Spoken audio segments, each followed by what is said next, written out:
Well, let me say welcome. I am so glad to see you girls here again today with us.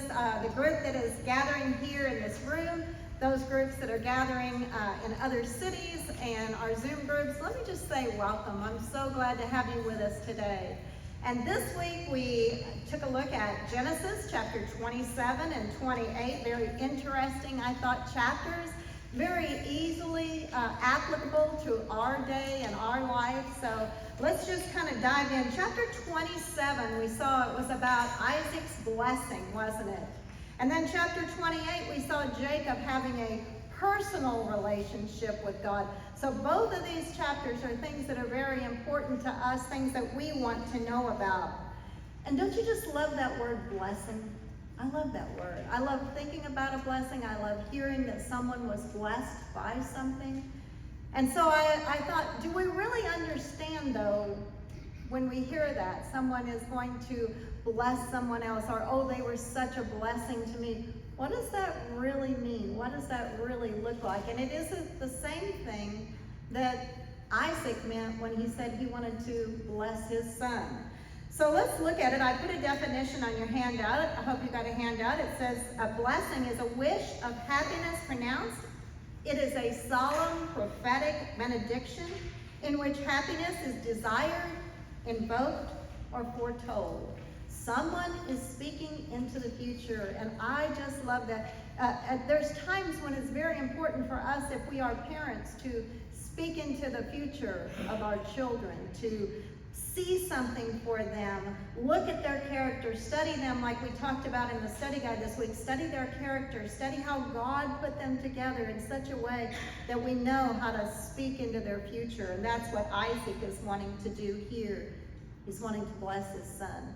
I think the number one blessing is the favor of God, and that I often pray for my children and for my grandchildren, that they would have the favor of God. Because if we have the favor of God on our life, we have everything, because God's will never be thwarted. So in the scriptures, I thought I'm going to back up just a little bit. I'm going to kind of do a little bit of history lesson here. In Genesis, we saw God actually speaking a blessing, didn't we? In Genesis chapter 1, he spoke a blessing to when he created the fish and the birds, and he said, God blessed them. He said, be fruitful and multiply and fill the waters of the sea and multiply and fill the earth. So God spoke a blessing on the fish and the birds. The next blessing that we see, he repeated it when he blessed man. He said, be fruitful and multiply. And then God spoke words of instruction, kind of a divine purpose that he gave them. He gave us a direction. And so he said, be fruitful and multiply and replenish the earth. He also said, subdue it and have dominion over it. Sometimes we get the animal kingdom and man a little out of balance. I think we ought to love our animals. I have a dog, and I adore my dog. I liked my cats. I tolerated my cats. They tolerated me. I think I would have loved them, but they only tolerated me, so it was, kind of reciprocal. But my dog literally adores me. I mean, I'll walk out of the room, and sometimes I apologize to him. I say, please, please, please don't get up. I'm coming right back, I promise. But he will follow me all over the house, and he has that look kind of on his face like, I thought we were going to be gone longer than this. But I do love animals. But they need to be in their place, don't they? They are not more important than human beings. God gave man dominion, and he told us to subdue every living thing. And then the third blessing that God spoke, he spoke it over the seventh day. God actually blessed the seventh day. He said it was the day that he rested, and he sanctified it. And we talked about that when we were in the first part of our study of Genesis. That's simply a big word that means he set it apart as holy and sacred and special. And then the fourth time we see God blessing, this time he's actually blessing an individual. And that is in Genesis chapter 12. And who was that individual? Do you remember? It was Abraham, that's right. And God spoke a blessing to him. And he gave him some promises. He said, you're going to be a great nation. Now at the time when he spoke him that promise, was he a great nation? No, he wasn't even a father yet. But God made him that promise, that prophetic blessing into the future. He said, you're going to be a great nation. And he said, I'm going to make your name great. And then he told him why. And I love this. He says, so that you will be a blessing. And isn't that a good lesson for us? Why do we bless other people? Why do we enjoy blessings? So that we can just get a big bucket and keep all these blessings for ourselves? No, we are blessed so that we can turn and we can bless someone else. And so a blessing is nice to get, but it is to be passed on. Well, Abraham wanted to bless his son. He wanted to bless Ishmael. Ishmael was the son of his wife's slave, Sarah's slave girl, Hagar.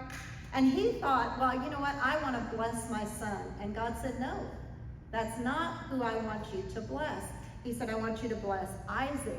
Sarah is going to give birth to a son, and you're going to name him Isaac. And that is where the blessing is going to come through.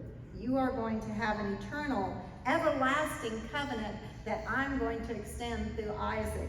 I love it. How long is an everlasting covenant? Oh, that's right, it's everlasting. It doesn't end, does it? So what God started then, God is continuing. We just spoke about Israel just a minute ago in our announcements, but it is important for us as women of faith to know, how does God feel about Israel? How are we to feel about Israel? How are we to respond to Israel? And since they are so in the news all the time, but especially at this time, we ought to know how God feels about Israel. Well, God established his covenant blessing with them, and it's such a good example to us. Isaac wanted to speak words of blessing over his son, didn't he? And so he planned it out. He said, this is what I'm going to do. I think he probably mulled over, what are the words that I'm going to share? What is that meeting going to be like when we sit down together? What is it going to be like? And so he planned it around a food, a dinner, a meal. And I thought, that is where really good family communication can happen. People kind of let their guard down, don't they? They're relaxed, they're at ease when you're feeding them. I love feeding my family. I love listening to them while the meal is going on. But Isaac planned the words that he was going to say. He planned the situation as it was going to be carried out. Unfortunately, what Isaac had planned was not in line with what God had planned. And I think that's how I am sometimes. Sometimes I'm poised and ready to do something which is good. I mean, there wasn't anything the matter with the fact that he wanted to express a blessing.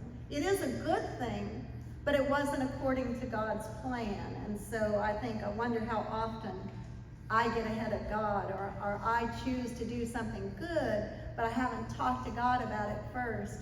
And so I'm really not in line with what he's wanting to do. We have these friends. I love Isaac and Kelly. And they have these 3 Australian shepherds. And they now have 2 children. But prior to the children, these were their little babies, these Australian shepherds. And actually, we would go to dinner with them, and the dogs would come with us. They were so well behaved. This is what those dogs did. They were all constantly looking, constantly watching, just in case Isaac or Kelly, one, would express what looked to them like a command or a desire, and then they would immediately move on it. They would sit poised and ready, and I thought, what an example that is to my heart. Am I poised? Am I ready? Am I watching my master to see exactly what it is that God would have me do at that particular time? Well, Isaac is ready, but the blessing doesn't come until about verse 28, which is a long way in a chapter. When he started off, and that was the desire that he had, was to do this blessing, but it doesn't come until verse 28. And why is that? Because there's a lot of events that had to happen first, and unfortunately, they're not very good events, are they? No, what was Rebecca doing? Rebecca was eavesdropping, wasn't she? She was listening to what was going on. She was listening to what her husband was saying. And so when she heard what his plan was, she began to manipulate the situation, didn't she? I felt bad for her. I was like, oh, little Rebecca, you got to stop this. This isn't going to go well for you. It's never good for us to try and make things happen We need to be women of faith that say, you know what, if it's according to God's plan, God will see it through. And so that's what Rebecca does. She starts to manipulate. Had God not already instructed her? If you remember back in Genesis chapter 25, the babies were still moving around and warring, she thought, in her womb. And she said, God, what is going on here? These babies are at war inside me. And he said, you have two nations in you. Two nations will come, and the older will serve the younger. So Rebecca had this promise. Rebecca already knew what God had said about Esau, that he would serve Jacob. She should have done what Mary did. Mary hid those things in her heart when she found out. But I just kind of wondered to myself, how many miracles do I miss out on because I don't think about what is it that God has planned? Am I remembering the promises that God has already made me? Am I actually living with the faith that it takes to wait on God's timing and wait for God to move as he would? Probably quite a few times I've jumped ahead of God and helped him out, only to end up having to come up later and clean up the mess that I've made. Well, let's look for a few minutes at Isaac's blessing. Isaac acknowledged that it is God, it is Elohim, the all-powerful, sovereign God of the universe. And what did he promise? He said, I want God to bless you with the dew of heaven. When you read that, did you think, I'm not sure dew, is that important? If my father started off his blessing to me and started it off with, I want you to have the dew of heaven, would I be very excited over that? Well, these were shepherds, so they were very excited. This little book, I love this book. If you've never read this, this is Philip Keller's book, A Shepherd Looks at Psalms 23. Philip Keller was a shepherd, and he actually takes the 23rd Psalm, and he goes verse by verse through it. It is so good. It is a very short, very quick read, but it is deep and it is rich, and you will enjoy it. But on page 47, he explained this dew of heaven on the grass. He said most people are not aware that sheep can go for months on end, especially if the weather is not too hot, without actually drinking. If there is a heavy dew on the grass each morning, the early hours of when the vegetation is drenched with dew, and the sheep can keep fit on an amount of water taken in as they forage and graze just before dawn. So see, when he blessed them, that would have been a shepherd's blessing. That would have been a man who understood sheep and would have known this is something that my son will need. And so he prayed that God would bless him with the dew from heaven. Next, he said, with abundant grain and wine, he was asking God to bless him with the provisions that he was going to need and to give him dominion. And then last, he said, bless those who are my son's friends and curse those who come against my son. I don't know about you as parents, but I often pray that. I say, God, bless those friends that are uplifting to my children and to my grandchildren, and send away those that aren't going to be bringing out the best in my children. If their mama isn't praying that for them, who in the world is going to be praying that for them? We need to pray that these good friends stay and strengthen our children. One of the blessings that I like to pray, and I put it on your handout, I like to pray this over my children. Numbers chapter 6, verse 24 through 26. It says, may the Lord bless you and protect you. May the Lord smile on you and be gracious to you, and may the Lord show you his favor and his peace.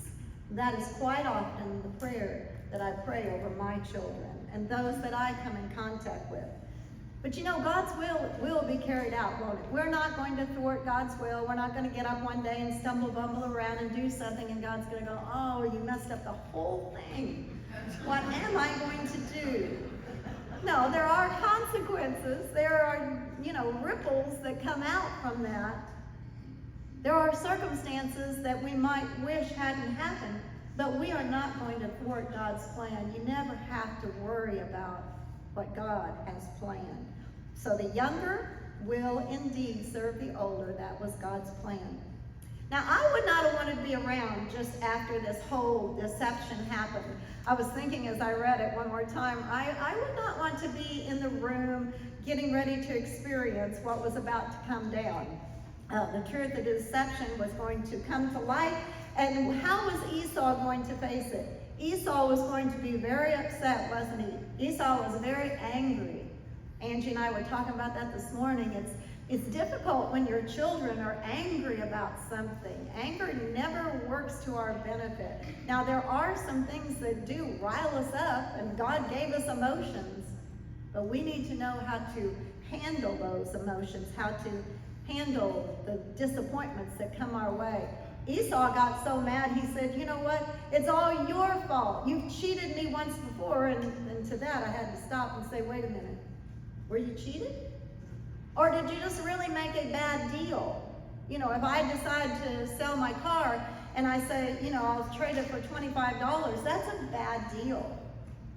But I have no one to thank for that but me. I was the one that made that deal. Of course, Esau, he thought he was starving to death. I honestly don't believe that one missing a meal was going to make him starve to death. I think he did not value the things of God, the blessing that God had for him as being the firstborn. And so he lost it. And so Jacob got that blessing. But it was just a poor trade on his part. It wasn't anything that Jacob had necessarily done. So Esau goes into his father and he hears about this, that he's lost this blessing, and he begins to beg his father, don't you have another blessing? And I thought to myself, I think I would have said that too. Do you only have one blessing? Oh, surely, mothers, we have more than one blessing to give our children. Surely we can think of things to say to those that are under us. And it's not always going to be our children. It could be a neighbor's child. It could be someone who is looking up to us spiritually, someone who is younger than us in the Lord. But those blessings that we give, surely it's not just one that we have. Well, Isaac says, no, you're right. I've got another blessing for you. But when I heard it, I was like, this doesn't sound like a blessing to me. He says, you're not going to dwell in an easy place. No, he said, life is going to be hard for you. And then he goes on, he says, you're going to live by the sword. You're going to have constant struggles.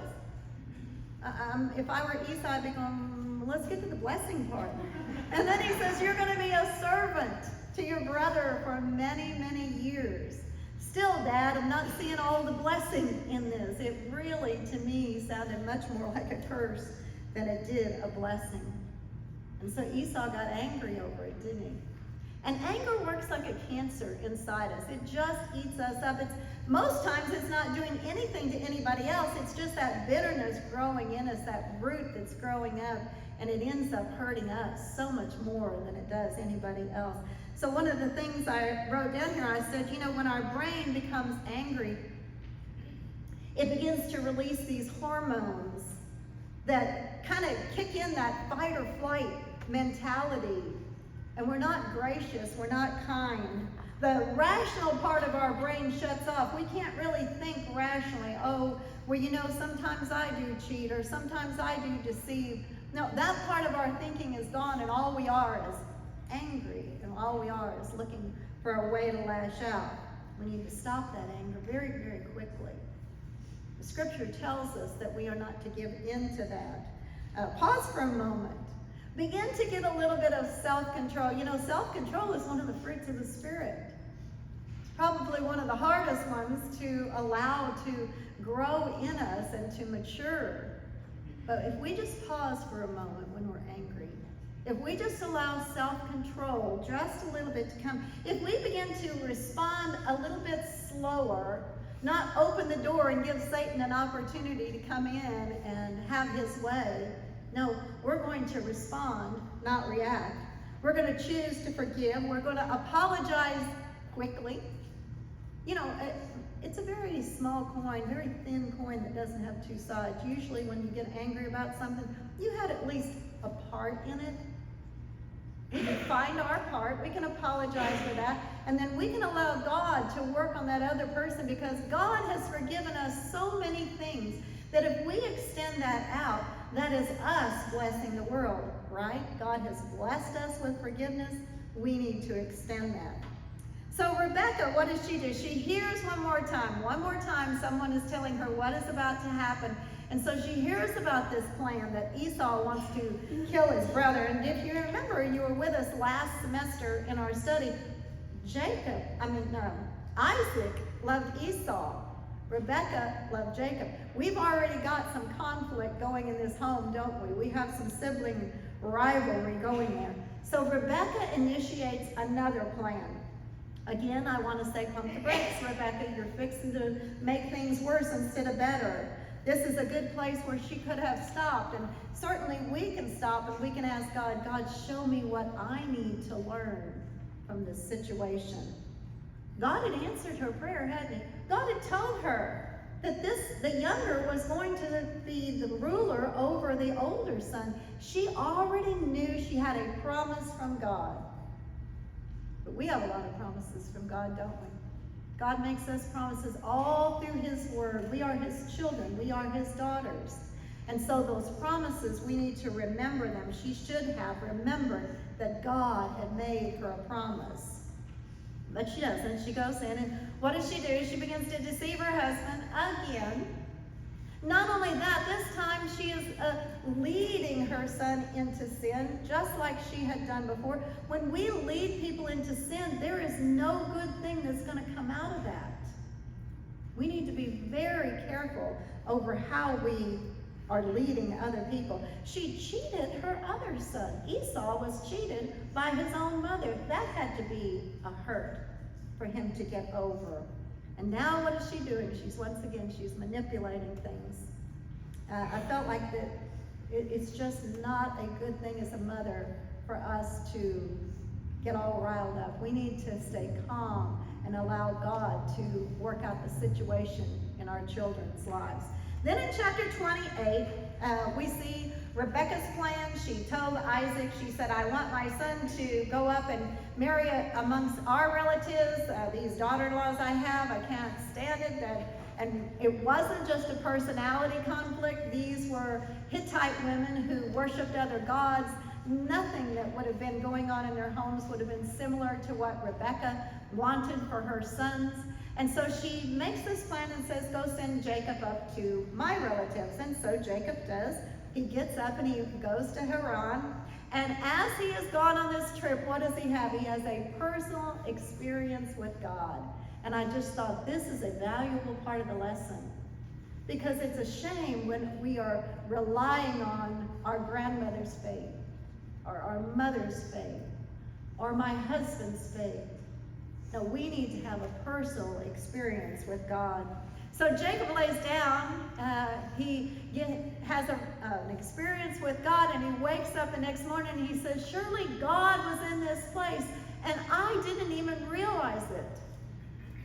Sometimes that's us, isn't it? Sometimes we get in a place and we're like, oh my goodness, God is here. We had a cabbie driving us when we were at my niece's wedding. He was driving us around. And I really didn't think much about. I got in his cab. I wasn't thinking much about it. But this was a Christ follower. And I'm like, oh my goodness, God, you are all the way down here in Mexico too? That's amazing. We have brothers and sisters down here. But he was a wonderful man, and he was very helpful to us, very, very kind to us. And so God is omnipresent. God is everywhere. And God has children everywhere. We need to be very careful about that. Well, Jacob is not expecting to meet up with God. If you remember, he had said before when he was talking to his father, when he went in for the blessing, he called God your God. He said, how did you get the food so quickly? He said, your God bless me. But now what is he saying? He's calling him my God. That's a personal experience. We cannot rely on the experience of another. We have to have a personal experience. So that would be my challenge to you today. If you think to yourself, you know what, I don't really understand what Kathy's talking about. I don't have that personal relationship. You are not different than anyone else that has ever had a personal relationship and met with God. There was a point in my life, June the 1st, 1986, where I came and I said, I am going to have this the day of my salvation. I want this to be the day that I look back on, that I called on God. He became not just the God of my family, but he became the God of my heart. I got off the throne. I allowed him to sit. So my decisions were being filtered through what does God want. We need to have a personal relationship. So if you've never experienced that, you've never had a personal relationship with Jesus, that time that you can look back on and say, that was the time. Come and talk to me, or talk to your leader or one of your other Christ-following friends. It is so simple. God made it so easy for us to be saved. Ephesians 2:8-9 calls it a gift. He says it is a gift for you. But you know what? If I had this all beautifully wrapped and it was a gift, and I laid it on the table, I said, this is your gift. But if you never take it and open up that gift and open up the book, was it of any value? No, it was for nothing. I should have given it to someone else. God has provided salvation for us. It is his free gift. We just need to personally take it. Well, that was what I got out of chapter 27 and 28. Let's pray and we'll see what you got.